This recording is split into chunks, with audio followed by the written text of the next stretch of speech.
Magandang umaga po sa inyong lahat ng mga tao dito sa buong mundo. Ako po ito si Missionary Diosdado Siagado Hiling Jr., the Missioner of the Master of the Universe, the Santissima Trinidad, God of all gods, King of all kings, Master of all masters, Divine Master of Bendirectly Jr., King of all kings, Master of Bendirectly Jr., Divine Grand Master of Benmadron Eclipse First. Pizza 4 po ngayon, buwan ng Oktobre 2020. Ngayon mga kapatid, pagpatuloy ko po ang pagsasalaysay sa inyo patungkol sa talambuhay ng aking Diyos, Divine Master Benedict Sr. noong kanyang kapanahuan sa 1958 na mga kapatid. Sa 1958 mga kapatid ay bumalik nga itong si Panginoong Divine Master Benedict Sr. at kasama itong si Felipe Gulli, Isidro Luzon at saka si Puling Sumangpong sa kanilang pagmisyon doon sa probinsya ng Samar at saka Saliti. Habang abalang-abala nga sila sa kanilang misyon doon sa Samar sa Kaliti sa panggagamot, ay hindi na alintana ni Panginoong Divine Master Benedict Sr. na ang kaniyang pamilya na si Mami Glenda kasama ang anak na 3 taong gulang na si Rico Eclio doon sa Maginda ay nangangapa na ito sa sobrang hirap dahil wala na silang halos na makain. At sa pag-uwi nga nila mga kapatid ay nadatnan niya ito doon sa kanyang pamamahay na wala nang masaing, wala nang nasaing na pagkain doon sa kanilang pamamahay. Kaya itong si Panginoong Divine Master Benedict ay napilitang humanap ng pagkain ng hingi ng mga kamuting kahoy, kamuti ng hingi siya. At isa nga na sa nahingian niya, itong pinsan niya, si Pisyong Eclio, doon sa kaniyang umahan, sakahan doon sa bundok. At doon na nga mga kapatid, naranasan ni Panginoong Divine Master Benedict ang hirap ng buhay nila doon sa Maginda dahil siya mismo ay nag-aalsa ng bukag na at nilagyan ng kamuti at nadapa nga siya at gumulong-gulong mula sa tuktok ng bundok papunta doon sa baba ng kapatag ng bundok at nagkapunit-punit niya ang kanyang damit at nagkasugat-sugat pa ang kanyang mga balat dahil sa pagkagulong niyang iyon at nagkawatak-watak ang kanyang mga dala na kamuti. Tinulungan siya ni Felipe Gulli at saka Puling Sumampong na ipunin yung mga kamuti nagkawatak-watak at dinala doon sa kanilang bahay. At doon na nilinis na ni Mami Glenda Eclio si Panginoong Divine Master Benedict Sr. dahil nagkarumi-rumi ito na dumi, nagkadumi-dumi ang kanyang katawan sa pagkagulong-gulong niya mula sa tuktok ng bundok papunta sa baba. At doon na nga sinisi na nga ni Mami Glenda Eclio na sinabi niya kay Panginoong Divine Master na bakit hindi pa niya iniiwanan ang trabahong ito, ang serbisyo niyang ito at humanap na lang ng ibang pamaraan ng para naman sa kaniyang sarili, para mailagay niya ang kaniyang pamilya sa magandang kinabukasan. Ngunit ito nga si Panginoong Divine Master Benedict ay hindi pa rin nagpaawat kay Mami Glenda at tuloy pa rin kanyang pag-iisip sa pagtulong sa kapwa-tao dahil yun ang kanyang pakay, yun ang kanyang misyon, ang pagtulong sa kapwa-tao na nangailangan ng kanyang tulong. At yun nga mga kapatid, ay pagkalipas nga ng 2 araw, hinabili na naman niya ito, si Mami Glenda, kay Felipe Gulli at saka Puling Sumampong na dahil hindi tinupad ni Dato Santiago Eclio ang usapan nila na bibigyan siya ng sahod na 300 pesos at 100 na allowance, ay nabili na lang niya ito, natulungan itong si Mami Glenda sa anumang mga pangangailangan nito, mga pagkain na magkukulang, mga pag-iigib ng tubig at saka pagsibak ng kahoy dahil itong si Arturo Eclio ay sinama niya sa kanyang misyon pabalik doon sa Samar at saka Liti dahil para rin itong si Arturo Eclio ay makakita rin ng ibang lugar sa kanyang buhay. Kaya nabilin niya ito na huwag pabayaan itong si Mami Glenda kung ano man ang mga pangangailangan at sinabi naman nila ni Puling Sumampong at Felipe Gulli na huwag mag-ala si Divine Master Benedict Sr. dahil tutulungan nila ito kung ano man ang mga pangangailangan at bibigyan ng katulong ng mga kabataan para makasama niya sa bahay sa tuwing pagtulog na siya lang mag-isa at mga gawaing bahay. Yun ang mga kapatid, umalis na muli si Panginoong Divine Master Benedict mula sa Baginda, iniwan si Mami Glenda. Pumunta muli sila doon sa Samar at saka Saliti para ituloy ang kanyang misyon na panggagamot sa kanyang kapwa-tao na nangailangan ng tulong.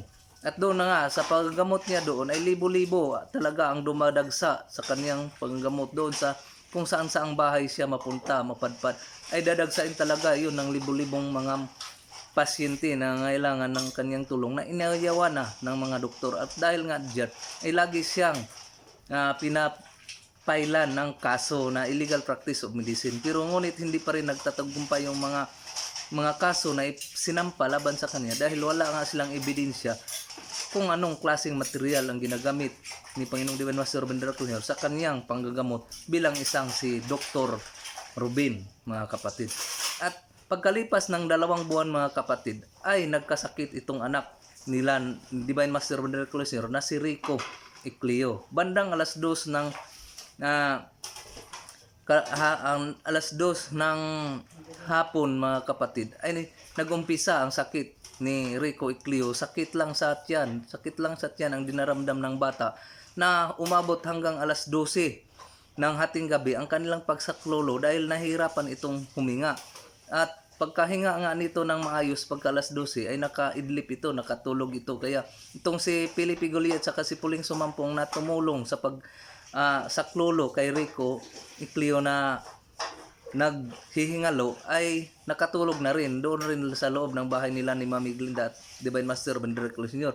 Ngunit pagka alauna ay sumigaw naman ng malakas itong si Mami Glinda Bro Icleo dahil nagising naman si Rico Icleo na nahirapan naman sa paghihinga. Kaya naalimpungatan nga itong dalawang katulong na si Felipe Goliat at si Puling Sumangpong. Bigla silang lumapit doon kay Mami Glinda at tinulungan nga itong sakluluhan si Mami Glinda sa anak niya si Rico Icleo na nahirapan namang huminga. Pagka lipas ng 1 oras, mga kapatid, ay alas 2 ng madaling araw ay pumanaw nga talaga itong si Rico Icleo. Namatay si Rico Icleo. At sa pagkamatay na iyon, labis talaga ang kalungkutan na dinarama ni Mami Glinda Buray Icleo sa pagpanaw ng kanyang panganay na anak na si Rico Icleo. Dahil hindi nga siya natulungan ng kanyang ama mismo na si Divine Master Ruben Darrell Jr. Labis niyang dalamhati na dinamdam at pagsisisi na doon kay Panginoong Divine Master Ruben Darrell Jr. Hinahanap niya ang kanyang tulong kung nasaan siya. Sinigaw pa nga niya na nagawa mong tulungan ang ibang tao, ngunit ang sarili mong anak ay hindi mo natulungan. Nagawa mong iligtas ang mga sakit ng ibang tao, ngunit ang sarili mong anak ay hinayaan mo lang na mamatay. Yun talaga ang mga dinadamdam dalamhati ni Mami Glinda Buray Icleo doon sa kaniyang asawa na si Divine Master Ruben Darrell Jr. na wala ng kapanahon ng iyon na dahil nandoon siya sa misyon sa Samar at sa Leyte. At ito namang si Felipe Goliat sa si Puling Sumampong ay labis ring lungkot at umiyak na rin, at lalo na sa kaba na kung ano ang gagawin sa kanila ni Panginoong Divine Master Ruben Darrell Jr. kung uwi na ito at madatnang ganun ang nangyari na namatay ang kanilang anak. Itinaas ni Mami Glinda ang kanyang anak na si Rico, inirap sa altar at hiningi niya kay Lolo Adriano de la Concepcion na buhayin muli ang kanyang anak. Ngunit inihiga niya ito sa sahig na may banig, ngunit hindi talaga bumalik ang hininga ng kanyang anak at tuluyan na itong nawala at nawala na talaga. Inano pa ni Mami Glinda kang Lolo Adriano de la Concepcion na wag sana ang kunin ang buhay ng kanyang anak, ngunit wala na talagang nagawa. Tuluyan nang namatay si Rico Icleo. At dinagsanga sila ng mga tao, tinulungan sila ng mga tao. Kinabukasan, mga kapatid, ay nagpadala sila kaagad ng telegrama doon kay Panginoong Divine Master Ruben Darrell Jr. doon sa Leyte. Ngunit ang telegramang iyon ay bumalik sa kanila at hindi natanggap ni Panginoong Divine Master Ruben Darrell Jr. doon sa Leyte dahil nandun siya sa Samar. Dahil paiba-iba rin ang kaniyang bahay na tinutuluyan dahil nasa misyon siya. Wala siyang permanenteng address kung nasaan siya sa Leyte. Kaya hindi yun natanggap ni Panginoong Divine Master Ruben Darrell Jr. doon sa Samar dahil pumunta din siya doon sa Bagungon, Daram, Samar para tingnan ang kaniyang panagatan doon, basnigan, panagatan doon para pag napag-isipan na niya, nadadalhin niya ito doon sa Puyangi para doon na siya managat, doon na ang kanyang panagatan. At nilibing na nga ng mga tao, ng mga membro ng Caballeros de Rizal Agricultural Endeavors ang anak nila ni Panginoong Divine Master Ruben Darrell Jr. at Mami Glinda Bura Icleo na si Rico Icleo. Nilibing na nila doon sa bundok ng Maguinda. Doon nila inilibing. At pagkatapos ng isang linggo ay tsaka pa dumating itong si Panginoong Divine Master Robindrae Icleo Sr. At pagdating niya doon, pag-angat niya doon sa daanan na kalsada ng doon na sa Maguinda, ay nalamanan niya sa mga salita, sa mga sabi ng mga tao na ang kanyang anak na si Rico Icleo ay namatay na. At hanggang nakarating siya doon sa kanilang bahay at dahan-dahan nga niya binuksan ang pintuan ng kanilang bahay. Pagkapasok niya, nakita pa niya itong si Mami Glinda Bura Icleo na nakaupo sa sahig na umiiyak at habang inaawit ang awit na Patay na Gugma, dahil nga sa pagkawala ng kanyang anak. At sa pagkakataon ding ito ay tumulo na ang luha ni Panginoong Divine Master Robindrae Icleo Sr. habang namasdan itong asawa niya na si Mami Glinda na umiiyak dahil sa lungkot na nanadarama dahil sa pagkabatay ng kanyang anak na si Rico Icleo. At nilapitan ito ni Panginoong Divine Master Robindrae Icleo at niyakap ng mahigpit si Mami Glinda. At sinabi ng Mami Glinda kay Panginoong Divine Master Robindrae Icleo na, Robin, wala na ang ating anak na si Rico. Patay na ang ating anak. Walang nagawang sagot si Panginoong Divine Master Robindrae Icleo Sr. sa mga dalamhating salita na yun na sinabi ni Mami Glinda sa kanya. Sinabi ni Mami Glinda Bura Icleo sa kanya na, Robin, kung nandito ka lang sana, yung anak natin ay hindi pa mamamatay. Ngunit sinagot lang ito ni Panginoong Divine Master Robindrae Icleo Sr. sa isang malamig na salita na, tara, puntahan natin ang libing ng ating anak. Sana man lang doon ko siya muling mapagmasdan. At tumayo sila at pinuntahan nila ang libing ng kanilang anak na si Rico Icleo. At doon na tiningnan niya ni Panginoong Divine Master, nagmasdan niya at sinabi niya kay Mami Glinda na wala tayong magagawa. Kailangang tanggapin lang natin ang katotohanan na ganito na talaga ang nangyayari. Kaya umuwi sila doon sa bahay at saka pagkalipas ng pagkatapos ng pangadji, mga kapatid, pagkalipas ng dasalan para sa patay, ay nagpasya na sila na umuwi doon sa Hitagom. Umuwi na sila doon sa Hitagom at doon na sila muli naninirahan sa Hitagom.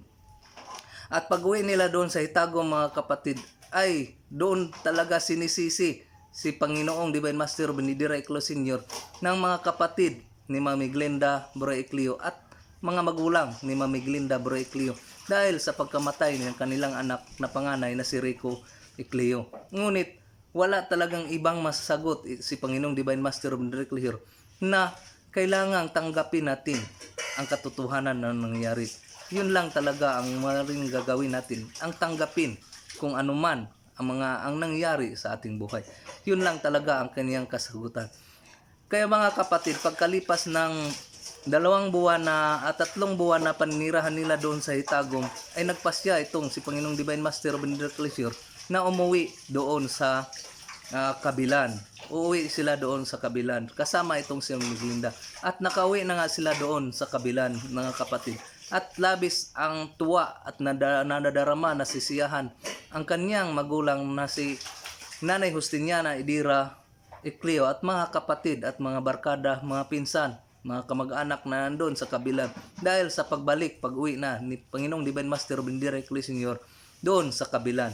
At sa pag-uwi nga ni Panginoong Divine Master Robindrae Icleo Sr., mga kapatid, doon sa Kabilan ay doon na siya nag-umpisang, nagtayo siya ng munting kubo. Nagtayo siya ng munting kubo at doon niya sinabi na ito yung tanggapan ko sa aking panggagamot dito sa Kabilan. Doon na siya nagsimulang manggamot, mga kapatid, sa Kabilan Island, sa pag-uwi niya sa Kabilan Island. At sa susunod na YouTube videos ko na isasalaysay sa inyo, ayun na ang sasalaysay ko sa inyo. Ang panggagamot ni Panginoong Divine Master Robindrae Icleo Sr. doon sa Kabilan, sa isla ng Kabilan, na inilipat rin niya makalipas ang ilang buwan, inilipat niya ang panggagamot niya doon na sa Puyangi na ang San Jose na sa ngayon, na Puyangi noon. At yun ang susunod kong isasalaysay sa inyo, mga kapatid. Malapit na tayo, mga kapatid, sa kapanahonan na maitayo na ang asosasyon na Philippine Benevolent Missionaries Association Incorporated, mga kapatid. Dahil 1958 na po ang pagsasalaysay ko sa inyo na ito. At hanggang dito na lang. Maraming salamat sa inyong lahat, sa King Diyos, Divine Master, Benedict Jr., King of all Kings, Master Benedict Jr., Divine Grand Master, Ben Madron Universe, sa lahat ng mga makita at hindi makita, sa inyong lahat na nag-subscribe sa YouTube channel kong ito. Maraming salamat sa inyong mga comments, sa inyong lahat na mga komentaryo. Sasagutin ko yan ng buong buo sa isa ring video. Bubuuhin ko yan, iisahin ko yung mga comments niyo at gagawa ako ng videos bilang kasagutan sa mga komentaryo niyo. Sana naintindihan niyo, naunawan ang YouTube channel kong ito at sinusubaybayan niyo, dahil ito talaga ang siksik niyo sa isipan, sa puso ninyo. Ang sasabihin kong ito sa inyo, na ang tunay na tauhan ng Diyos ay alam niya ang history ng kanyang Diyos. Hanggang dito na lang. Maraming salamat muli sa inyong lahat.